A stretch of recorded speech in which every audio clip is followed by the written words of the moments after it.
Hello everyone, welcome to G centric. और ये question पूछा है इन्वर्टर का पावर इलेक्ट्रॉनिक्स का 2024 में। और ये क्वेश्चन आपको पढ़ते से ही ये केस आइडेंटिफाई करना। देखिए, सबसे बड़ा चैलेंज होता है पूरे पावर इलेक्ट्रॉनिक्स में, रेक्टिफाई कर रहे हैं, इन्वर्टर कर रहे हैं, कुछ भी कर रहे हैं, हम सबसे पहले केस पहचाने कौन सा है।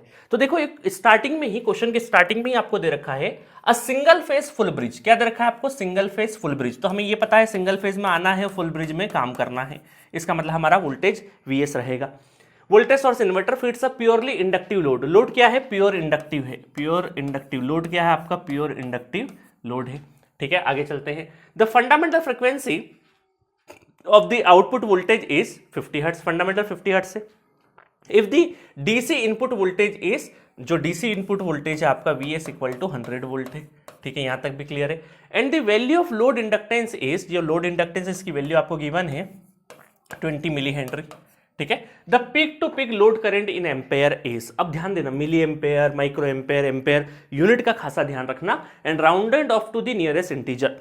और साथ में ध्यान रखना पीक टू पीक पूछा है। क्या पूछा है? Peak to peak. अब देखो, जनरली क्या होता है फुल ब्रिज का, अगर आपको ऑपरेशन थोड़ा सा ध्यान होगा, जैसे स्विच क्लोज होंगे तो लोड के अक्रॉस VL इक्वल टू क्या हो जाता है? VS हो जाता है। VL इक्वल टू VS, है ना। और प्योर, क्योंकि प्योर इंडक्टर लोड है तो इंडक्टर के अक्रॉस का जो वोल्टेज है VL लिख दिया। अच्छा, इस VL को क्या हम LdI/dt लिख सकते हैं क्योंकि प्योर इंडक्टर होता है? बिल्कुल लिख सकते हैं। VS को एज इट इज लिख सकते हैं, है ना। इसका वेवफॉर्म कुछ कुछ याद होगा आपको, इस तरीके से अपन ने बनाया था कि T/4 से जाता है यहाँ पे T/4 से, और ये यहाँ तक जाता है हमारा T/2 तक, है ना। और ये हमारा -I से लगा के +I तक जाता है, +I तक।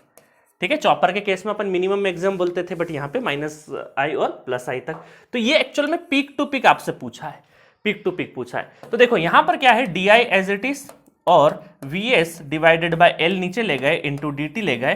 तो अगर मैं टाइम करंट की बात करूंगा तो -I से +I, ठीक है, -I से +I, और टाइम क्या है? 0 से T/2, 0 से T/2। बिल्कुल भी कुछ भी रटने की आवश्यकता नहीं है।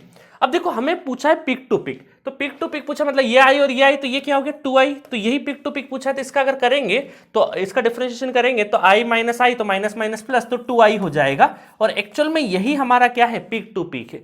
यही हमारा क्या है? पीक टू पीक है।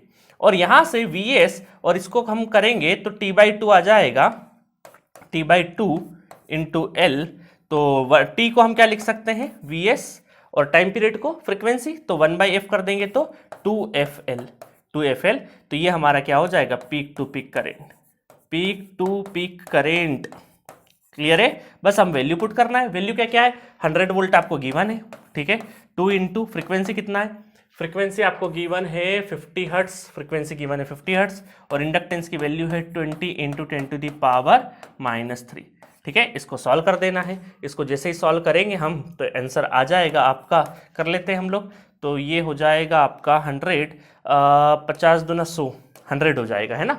100 हो गया, तो 100 होके ये 100 डिवाइडेड बाय ये 100 हो गया, 20 इधर है और 10⁻⁻3 यहाँ पे, तो 100 से 100 कैंसिल हो गया, 10 टू द पावर ऊपर चले गया, तो ये हो जाएगा 1000 डिवाइडेड बाय 20।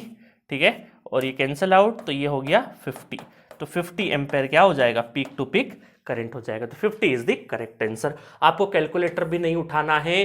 कई बार स्टूडेंट ये छोटे छोटे अच्छे अच्छे दिखने वाले क्वेश्चन, और सारे 2 मार्क्स के क्वेश्चन है, बिल्कुल भी घबराने की जरूरत नहीं है। 2 मार्क्स में कई बार बहुत इजी क्वेश्चंस पूछे जाते हैं। हम अननेसेसरी साइकोलॉजिकल बना लेते हैं कि 2 नंबर में तो सर टफ ही आएगा, क्योंकि टेस्ट सीरीज देते देते हम यही धारणा बन जाती है कि 2 नंबर है मतलब टफ है। ऐसा नहीं है, 2 नंबर में भी इजी क्वेश्चन है। कॉन्सेप्चुअल एग्जाम है, GATE exam. They want analytical people, laborious people नहीं चाहिए उनको। सिर्फ एक पॉइंट जो वो क्लिक कराना चाहते, वो अगर आपने सही से क्लिक कर लिया, काम आसान बन जाएगा। ठीक है, मिलेंगे नेक्स्ट वीडियो में नेक्स्ट क्वेश्चन के साथ। Okay, thank you so much.